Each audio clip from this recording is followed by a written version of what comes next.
Today on the Relationship Renovation podcast, instead of talking to you about how you can correct your relationship, we're talking to an expert who helps you find the relationship that's best for you in the first place. I said, well, you got to go online and flirt. You don't know how to flirt? No, I don't know how to flirt. All right, let's log into Match.com and I'll teach you how to flirt. He's a dating coach who's been helping people for over 20 years, so stay tuned. Think about the 5 guys you had the most chemistry with in your entire life. Are you still with them? Mm-hmm. Do you want to be my boyfriend? If you're not my boyfriend, I'm not going to sleep with you.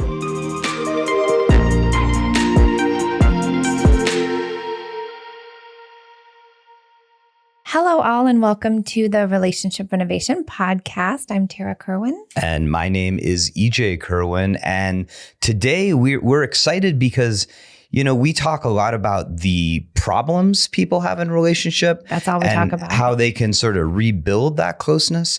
But today we have a guest where we're going to be talking about really the beginning of relationship, of how you enter into relationship. In a healthy way. In a healthy way. Like the healthy green flags of relationships. Absolutely. So let me introduce them. Today's guest is Evan Mark Katz. He was the world's first dating coach in 2003. That's awesome. Specializing in helping smart, successful women create lasting love. He's the author of 4 books. He has the Love You podcast, which has had over 3 million downloads. And he has been featured in hundreds of media outlets, including Today, the New York Times, and the Wall Street Journal. Welcome, Evan. Thank you, EJ. Thank you, Tarha. Thank you for having me. I really appreciate it. Yeah. I mean, well, first, help our audience just get to know you. Tell us a little bit about yourself, your background, and how you ended up doing what you do. I think a little bit like you go into professions where you're seeking to solve some of your own problems. I mean, there's for me, I always wanted to be married. I always wanted to be a dad. My 20s, I went to LA to be a screenwriter and came very, very close without actually making any money. And when I turned 30, I was like, oh my God, I can't be the 40-year-old guy trying to sell a screenplay. So I was really in a bad place. I was depressed. I was unemployed. I was not the best version of myself. And I got a job answering phones at an online dating company. It was really just like, I will take anything to put myself through film school while I figure out what my new plan is. And so I'm at UCLA Film School. I'm getting yelled at as a customer service representative. And I realized I got to write a book about this. I knew more about online dating than anybody I was talking to. And they didn't call me for online dating help. They were calling me because they lost their password. But I would be like, hey, I noticed you haven't logged in 3 weeks. I noticed your profile is only a couple sentences long. The company started to recognize what I was doing. And I asked for a bigger role at the company. They wouldn't give me one. So I went out on my own once the book came out. It was called I Can't Believe I'm Buying This Book, A Common Sense Guide to Successful Internet Dating. And unlike my Hollywood career, my literary career went very well. And it got a positive review in Time magazine. And the next thing I knew, I was being interviewed all over television. And I started the business helping people write their online dating profiles because I was a writer and I don't know how to do many other things. And so when you write people's dating profiles and they're getting attention, they're like, oh my God, this is great. What do I do now? I said, well, you got to go online and flirt. You don't know how to flirt? No, I don't know how to flirt. All right, let's log into Match.com and I'll teach you how to flirt. And so this was a job that I just made up on the fly based on the needs of my clients. 5 years into it, 80% of the people who turned to me were the same people. Smart, strong, successful women who had everything but a guy. And so I focused my energies on those clients. I locked the guys off of my mailing list. Men need help. They tend not to ask for help, as you might know. And so 21 years into this, this thing that I have no qualifications to. I didn't go to school for this, but 20 years of experience make me feel very confident on my track record that I could help women choose better men so that they don't need to go into couples counseling. And that's really the goal, is to avoid us. I mean, again, you guys often are people's last resort, and God bless you for doing that work.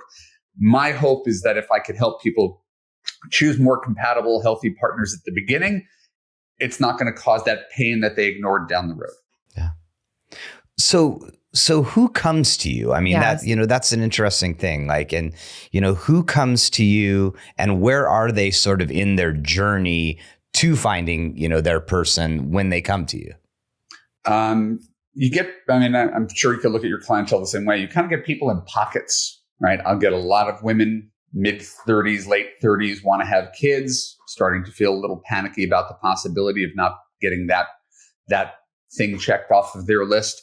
And so they've tried online dating and nothing's working. And so then they need me to accelerate their process and help them find a healthy partner before the biological clock runs out. And then I'll get people on the other side, 40s, 50s, 60s, 70s, who either are, recently divorced, recently empty nested, recently widowed, just went on 4 bad dates in a row and do not know what to do differently. People have to reach a pain point to reach out to a dating coach. Things have to get to the point where like, I can't solve this anymore, which is why, again, I would guess that there's a lot of similarities between what we do, even if we focus on different timing in the journey. Yeah. I mean, are they at a point where they're just like giving up? Or I guess if they're coming to you, they're not giving up, right? But they must be at a point of desperation. Like maybe powerless. Like they're like, I heard like either they're going through a really significant transition or they've had like these really, negative experiences and they're like, this is not sustainable. I need help. And then what? Google dating coach. And then it's the definition of insanity. If you've spent decades dating emotionally unavailable men, if you've spent decades sticking in 10-year relationships with guys who claim to want commitment but don't propose. Right. If you are in a relationship where you're constantly feeling needy and you don't know where you stand and you're afraid to speak up, that's when someone's like, hey, maybe I'm too close to this. Maybe, I can't do this on my own because I've got my entire life telling me that there's either something wrong with me or something wrong with men. And so we could acknowledge that people have, baggage from their childhood that they haven't necessarily resolved, and that there's a lot of guys who are not necessarily great prizes that women latch themselves to. And so about 80% of my work is helping women choose better partners, and about 20% of my work is helping women do largely what you do, become the best version of themselves. Oh, I love that. I have so many questions, but like that first email, that first call, do you set up a consultation to make sure it's a right fit for you? Yeah, no, people apply, they fill out a questionnaire, and on the call, I do the same thing with everybody. I take them through a process of, and again, it's not unusual, identifying why you're here, what's not working in your love life by your own estimation. Right? Where are you the common denominator in the choices you made? Maybe I focused on work for 10 years and didn't even pay any attention to dating. Maybe I have a series of relationships, 3 years, 5 years, 7 years with guys who don't propose to me. So we get people to unearth their own patterns, right? We talk about people's feelings. I think we talked about this on the podcast I was on with you guys. I really think that women don't pay enough attention to their feelings. And if you ask a woman, how does she feel about dating, relationships, men? The same words always come up. I don't need to script it. Lonely, insecure, exhausted, frustrated, confused, sad, shameful, anxious, fearful, afraid of going on another bad date, afraid of getting stuck in another dead-end marriage, afraid of rejection, afraid I'm going to be alone for the rest of my life. So there's so many fears paralyzing people that it becomes my job on the second part of our call to point to what they'd like to see happen and the feelings associated with that. Yes. And invariably, all you have to do is reverse engineer that. What's the opposite of anxiety? Right? Peace, calm. Right? What's the opposite of shame? Confidence. These are the things that having a healthy relationship will make someone feel. Right. And my 3 buzzwords from my podcast are safe, heard, and understood. So if you've been in relationships where you've always felt anxious and you've never felt safe, well, then that's exactly what the work we're setting out to do is. We're not looking for a specific kind of guy online. It's not about him being 5'10" and having a master's degree. It's about the feeling of what you'd like to see happen in your life on a day-to-day basis. And if you're dating a guy and it doesn't feel that way, we just dump the guy. I'm just the person who holds you accountable to that. Oh, I love this. Well, it also feels like you're cultivating maybe a blueprint for what that feeling of safety even is, because maybe they've never even had it. I play that role for them to show them in some respects what healthy masculine love looks and feels like. Yeah. And that for a lot of people, they've never even experienced it. They didn't experience it in their childhood, and therefore they didn't experience it with every successive guy that they chose. In fact, most of the guys they chose, despite their genuine feelings and love, weren't even capable of the thing that they want. Yeah. It's not that they're evil men. They're incapable of it unless they go through a major change themselves. So I generally tell women, don't bank on trying to get your guy to change.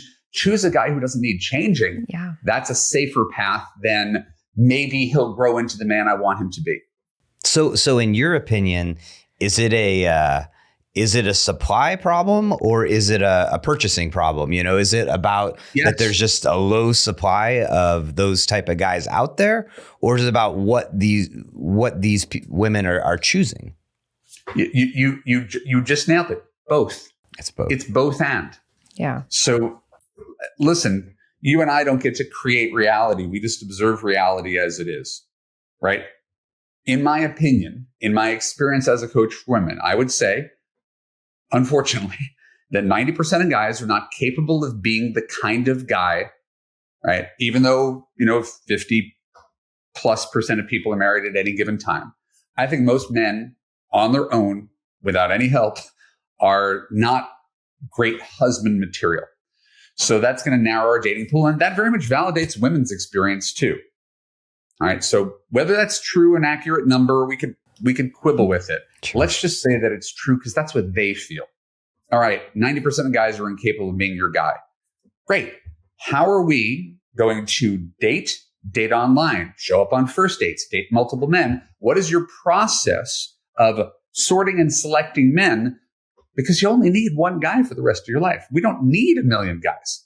Yeah. That's, to me, a really exciting proposition, is recognizing that we can say no to men. We don't have to hold on from a place of fear or scarcity. I tell my clients, you're the CEO of your love life. Men are the interns. And by the way, if I were coaching men, I'd tell them the same thing. Yeah. Right.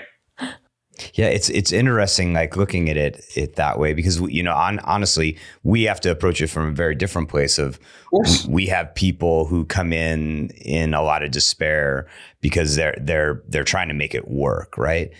But it is similar too, because when we're working with couples, well, let me just kind of piggyback really quick. When we're working with couples, the individuals, right, in the pair usually don't have secure attachment. They didn't know what that felt like. And so now you have two individuals coming in with insecure attachment. And so they don't even know that feeling of security. So now working through, right, building emotional safety, physical intimacy, emotional intimacy, now they know that feeling of what security feels like if they decide to stay together. And so you have a higher bar to clear. You have to transform two people who've already built up not just love, but a bunch of negative emotions that brought you there. You have to transform two people simultaneously. That is a high bar to jump. I have a lower bar, right? I have to transform one person to make sure she doesn't repeat the mistakes of her past and finds a guy who's organically secure. Well, that's the interesting point right there is I assume part of your process with them is they have some evolving to do before they find that guy, right? Because, there's reasons we pick or mispick or whatever you want to call it. So what's the transformational work that the woman you work with has to go through in order to put herself in a place where she finds a guy where she can find a secure attachment? It's a great question, EJ. You also have to remember, I'm usually not people's first stop. Yeah. Yeah. The people who turn to me have been listening to podcasts and reading books and going to therapy. They did their couples counseling. They did their individual therapy. They've processed, the negative script that they had with their dad and their expectations of men. That doesn't mean that they don't still need support. So the same way that AA, is like a lifetime process, right? I don't work with people for a lifetime, but there's holding people accountable to the things that they're learning. Because, one of the hardest things about therapy is you could have a great breakthrough conversation and then someone goes back and lapses into their old behavior. Sure. Right. Oh, yeah. So if you're turning to me every week and your weakness is I tend to choose emotionally unavailable guys and latch myself to them, it would be hard to work with me every single week when you have a boyfriend who hasn't called you in 2 weeks. Yeah. Yeah. And I'd be like, this is kind of what we're here for. So left to her own devices, she would spend 6 months waiting for this guy. With me, she's going to break up with him in 2 weeks. So a lot of the process with you, it sounds like, isn't just in the initial stage, but it's also in the early relationship stage of sort of analyzing like what's going on between the two of you. How are you feeling? How available does he feel? And then adapting within that. It is really giving the primacy of their feelings. So I've had women get boyfriends and they're like, Evan, I don't even know what to talk to you about on the phone. I was like, that's the greatest problem you could possibly have. How I'm so happy for you that you got no concerns. And then I get other women, they have boyfriends and they got lots of questions. And if you got lots of questions about the new guy you're dating, it's a good chance he's not the right guy. I'll wait to hear more evidence, but there's a good chance if you're feeling that insecure, something's misaligned and you don't have the courage to call attention to it because you don't want to have to let this guy go, because that means you have to go back to dating and you don't like dating. What are the symptoms that you help women identify that is causing kind of the patterns of staying in something that they shouldn't be in? Could you rephrase the question? Because I'm with all humility, not a doctor. I'm a dating coach. So I'm not even sure what diagnostic you're talking about in terms of symptoms. Like, let's just say someone like went on a date with somebody and like they didn't hear back within 24 hours and they're working with you and like, Evan, like the anxiety piece, the thing that keeps the caution tape around them, right? Like, how do you say, I've noticed that? Like, are you the pointer outer of that? Because I'm just thinking like what you work with kind of very successful, high-powered women. Sure. Who might, right, have a hard time with like vulnerability and showing who they. I have a course. It's called Love You. It's a curriculum, right? The first and it goes in order. Confidence is in the first month. That's usually when people are going through their breakup. They're down on themselves. They're down on men. They're down on the possibility that love is ever in store for them. So before we do anything resembling dating, we need to kind of rebuild confidence. Okay. So then confidence leads to the second month, which is about meeting men in real life, online, flirting, first dates. Third month is about dating, that month between when you first meet and when you sort of decide you're a couple. That's where most of the things go wrong. Right. Mm-hmm. So the first 3 months of my course are about dating. Second 3 months are about relationships, understanding men, relationships, commitment. And what's neat is that people's life experience tends to parallel the pace of the course in that they're getting the material kind of when they need it. Right. So we don't rush people through a process. You can kind of go at the pace that you like, but it is lifetime access to this curriculum. And the curriculum answers most of these questions of if he does X, I should do Y. And so I tell women, you're allowed to be in your feminine. You deserve to be pursued. If you're doing all the work, that's not a dynamic you want to continue.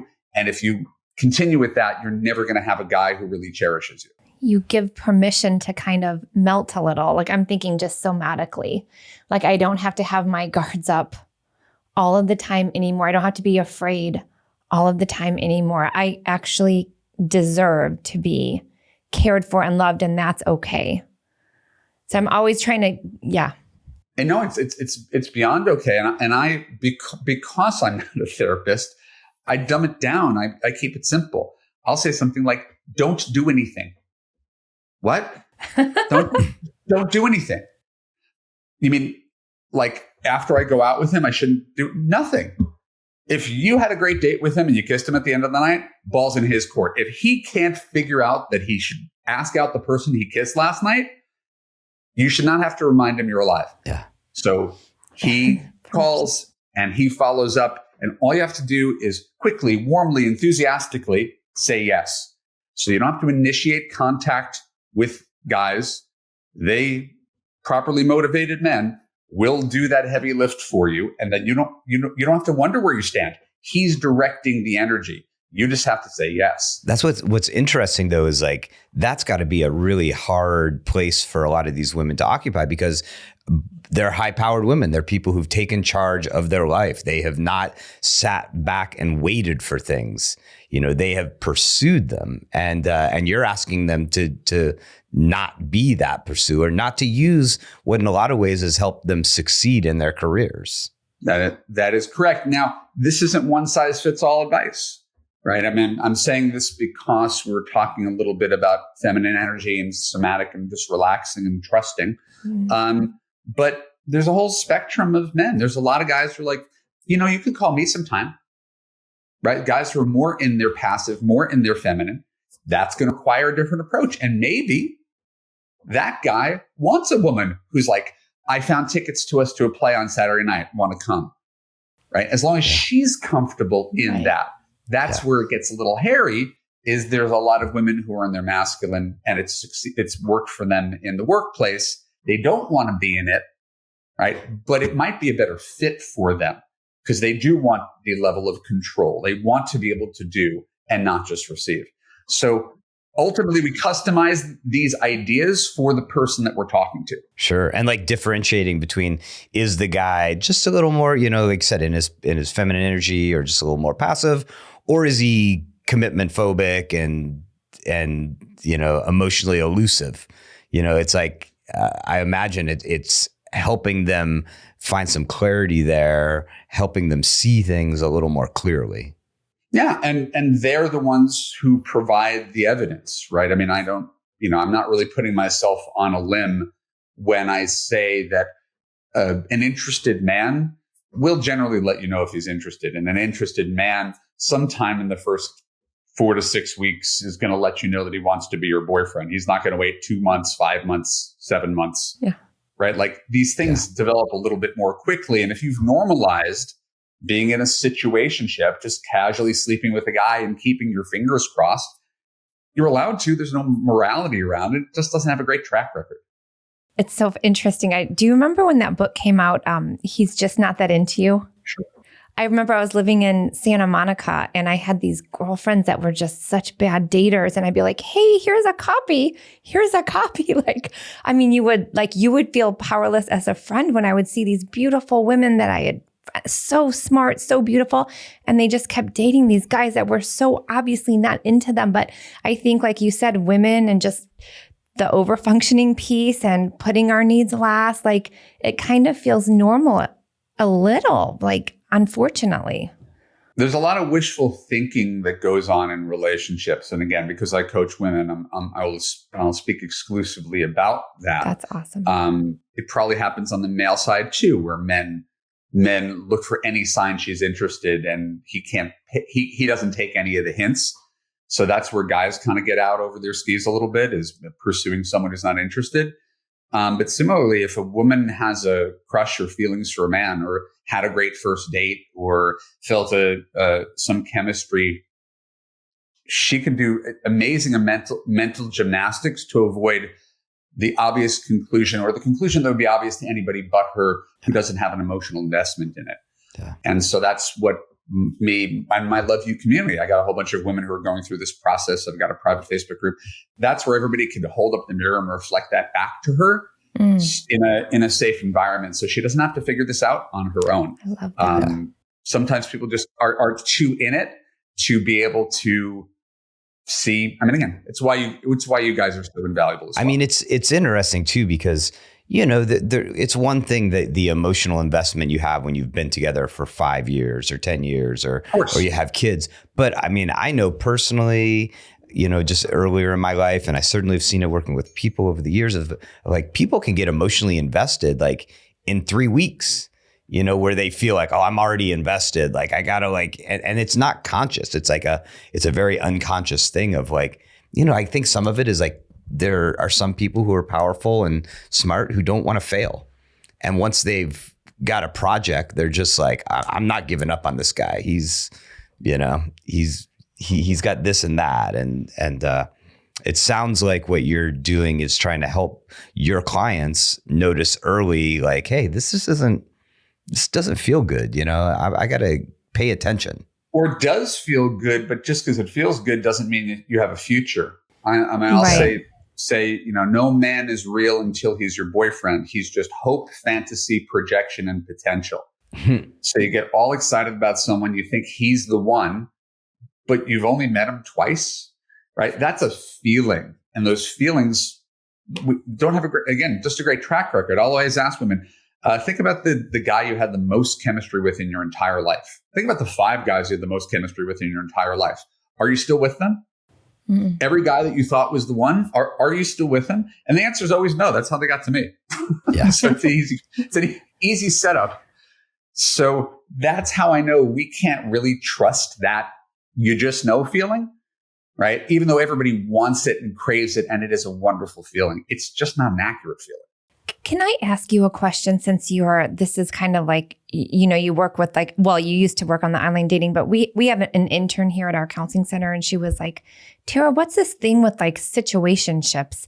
Like the online dating, all of the apps that you can do. She's like, it's like there's this new culture of accepting we can be in a situationship, but not a relationship. And she finds it really confusing because there's the perception that there's all of these people, right, in the app world of dating, that there's so many choices everywhere. So that this acceptance of non-commitment. Yes.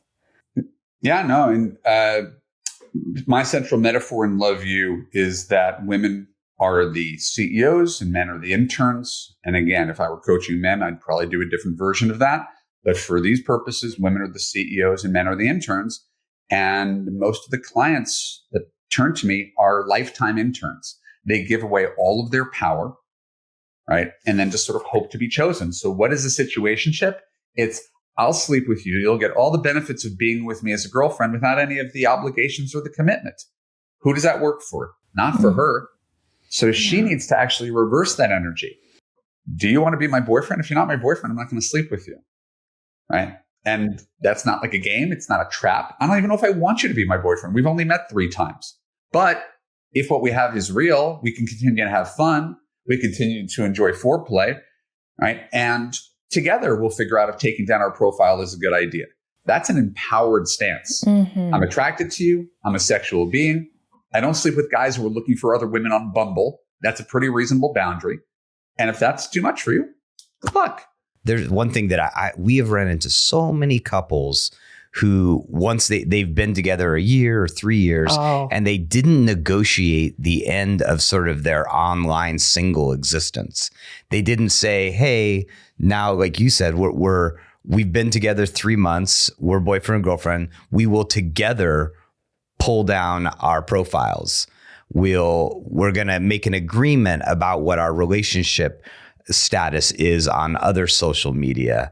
We're going to maybe even talk about what's okay and not okay to be, to liking other, people that are attractive or whatever. Like so many people they meet in the online world, but they don't negotiate it once they do get together in a way that can help them avoid a lot of conflict. That's clear. I mean, if you were hiring an employee for a 40-hour-a-week job, you would it'd be pretty clear that they shouldn't have another job. Like this is a full-time gig. It's not really open for negotiation, and it's not a terribly confusing arrangement. And that's the thing is people are so afraid to have these conversations that they get into. That's why they call them situationships that don't actually serve them because there's no clear boundaries. And I don't think anybody could know whether someone is their soulmate. If you have that feeling and it's there 30 years later, you're lucky. That's the broken clock being right twice a day. But I do think in the first 4 to 6 weeks of dating, you can establish enough mutual like and trust and a similar path in life to explore it together. We're going to take down our profiles. We're boyfriend, girlfriend. We're going to be sleeping together. Both of our intention is to ultimately get married. And now we just have to figure out over the next couple of years whether that's a good idea. Yeah. But we need to at least be on the same path, because if we're not on the same path, that's a ticket to dissatisfaction, because he told her at the beginning, I'm not looking for anything serious. And she ignored it. Yeah. Right. Yeah. And we're just in my world, that does not happen. I love the idea of like you establish confidence early so that when they get into a relationship, they're not afraid to create boundaries, because that is, again, a major issue we have down the road is people don't negotiate boundaries. They don't have boundaries. Yeah, they have them, but they're implicit. They don't say like, hey, I'm taking my dating profile down. It would mean a lot if you would do the same. Or not even mean a lot is like, if you don't do it, then we're not really, this isn't really a commitment. Then, you're not really my boyfriend. You're not, and you not really your girlfriend. You shouldn't have to coerce either, EJ. He should be saying, I want to be with you. I want to be your boyfriend. I'm taking my profile down. And then she says, okay. Cool. Yeah. He is leading the charge for commitment. Yeah. Right? She's the one who paces it. She's the one who paces sex. She's the one who paces commitment. She's the one who paces marriage. All he could do is show through his efforts that he's well-meaning. And that's usually why certain relationships work. If she has to drag him to take his profile down, drag him to commit, drag him to want to talk about a future, the energy's wrong. I was one thing that popped up for me. I was like, oh, where were you, Evan? Like 16 years ago, I always said I was a good picker of men, and dating this, I thought, great guy, like 8 months into it, he's like, I could love you. I don't love you yet. And my God, for 4 years, Evan, did I try to make that man love me? I'm like, I'll read this paper. I'll go to this country and travel, like 4 years, because it was that, oh, he says there's a possibility of it. And I love the energy for you. It's direct, it's clear, it's kind, and it's done. It like just feels so, like just the confidence you have talking about it. Like had I found you 15 years ago, I would have been like, oh my gosh, thank you. Just that. I'm not taking this no longer. No, 3 years of my life are just, but that gut instinct, Evan, I knew like it didn't feel good, but my mind thought, oh, I have to at least try to see. And then he's going to love me like mad. And you know what? 16 years later, he's still not married. Mm-hmm. He's right. It's like not that I take pleasure from that, but I'm just saying I probably, had I not had like a crisis in my life, I probably would have just stayed. Yeah. Call it the normalization of deviance. Something's broken and we make it our new normal. And, I think I get a good number of people, and that's their life story, is putting all their eggs in a broken basket and wondering, why does the same thing happen to me? Yeah. And making crucial decisions in the first 6 weeks, at least knowing, is he boyfriend material? Does he have the desire for the same long-term commitment? If we could at least establish that, we could eliminate a lot of guys right up front, because a lot of guys don't want that, can't be that. And it doesn't mean they're evil people. They have a different set of self-interest. So we don't have to be divisive about this. This is just very clear in your intentions. What do you want out of life? Is this guy headed in the same direction? And if he's not, let him go his way. And it's a lot easier to do that if you don't sleep with him and you don't call him your boyfriend in the first, 6 weeks, than if you do. And now you're hooked. And now you don't want to go back to dating. You want to make him into the person you want him to be. And 1 year, 2 year, 5 years go by. I can't promise anybody a husband. I can promise that under my watch, you will not be in a bad relationship. Oh, I love that. All right. Well, let's talk about that person. So who is the person that is right for you, is right for love you? Like talk directly to that person so they know, like, Evan's the one who can help me get what I need. If you're listening to this and you're past trying to save your relationship and thinking, maybe I need to choose a healthier relationship. You're a smart, strong, successful woman. You're college educated. You're probably a 6-figure earner, because dating coaching is, a luxury good for the most part. And whatever you've done hasn't worked. You've done the therapy. You've listened to the podcasts. you have everything. You've got good friends. You've got meaningful work. You don't want to go through life alone, and you don't want to have to resign yourself to going through a life alone. You just don't know what to do differently to produce a different result. Online dating has kicked your ass. You're really down about men. The process makes you feel bad about yourself. You need to connect with other people who are on the same journey. So when people work with me, you're not only getting me, but you're getting a whole community of women who have gone through this, fallen in love, gotten married, come back to support other people, because this does feel like a lonely journey, especially if you are 55, living in the suburbs, working from home, right? Who's there for you? Yeah. So my job is to basically be the guy who takes care of women and demonstrates what they should expect from their boyfriends. Yeah. The boyfriend before the boyfriend.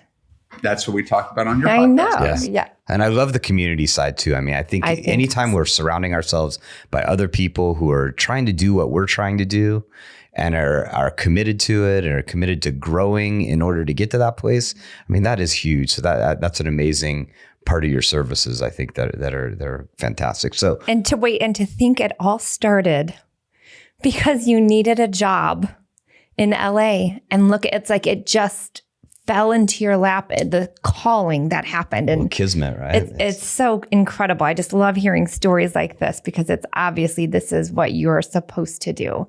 So thank you for all of it. I genuinely, after 21 years, still very much love the work, and I love the clients, and I love the transformation and the results. That's very, very gratifying. I do have a gift for the people who are listening here, if I'm allowed to share it. Yeah, 100%. This probably, I don't know exactly when this is going to be airing, but by the time this airs, we will have launched our new Love You community. And so before you have to worry about that, the free gift is just a quiz about whether you've wasted your time on the wrong man. So you go to evanmarkkatz.com, evanmarkkatz.com/renovation. All right. And put in your name and email address, take this quiz. My guess is that you will discover you've wasted a lot of time on the wrong men. And if that's the case, we need to redirect you, give you a better GPS so you could choose better men in the first month so you don't find yourself 5-10 years down the road trying to figure out how to repair something that's broken. Great. Well, and then Evan, what do we do if we get couples that call us like, my wife went and took this quiz on Evan's website. We need to come in for couples counseling. Maybe sorry. It's good business for you. I think we're flip sides of the same coin. You're right. When someone has invested 10 years, you really want to do everything in your power to figure out how to develop that empathy, those relationship skills, the listening, understanding, validating that you guys do so well. You also know, whether you will share it on your podcast, some people can't or won't allow themselves to be helped. Yeah. And that's not your fault. And so if you're with a partner who just can't or won't become the person you want them to be, I wouldn't spend 20 more years trying to fix a relationship if the partner's out on it. And my belief is that there are a ton of good people who don't know what they're doing. They don't know that you exist. And the easy thing to go through life is to embrace safe solitude, right? I got rid of that bad partner and now I'm alone and I'm good with that. And then at some point you realize life is better than when it's shared and you don't really know where to begin. So I'm usually where people are re-beginning when they are tired of being alone. Yeah. Well, we will definitely drop that into our show notes as well. So you could check that out. And I'm also thinking, because we have a ton of individuals at our center as well who are definitely, because people are like, Tarha, you guys have to start like a matchmaking, something. But I'm thinking, even if someone doesn't listen to this podcast, I'm going to send out an email to all of our staff with your website //renovation, right? Because I'm just thinking of all the individual clients that Evan would be awesome for. Yeah, we don't really compete with each other. So no, different places in their journey. We're glad to talk to you out of here about figuring out how to service the people who come there, because again, they're just different phases of life. Yeah. Oh, I mean, I literally have like multiple people in my mind right now. Anyway, I will stop. But yeah, no, this is very exciting. Yeah. All right. Well, thank you, Evan. It's been a pleasure having you on. We'll drop your information to our show notes. So if you're listening and you want to connect with Evan, you can just drop on down into our show notes, give it a click, and take that quiz that he told us about. And thank you, listeners. Thank you, Evan, for being on our show today. As always, take care of yourself, take care of each other. Bye-bye.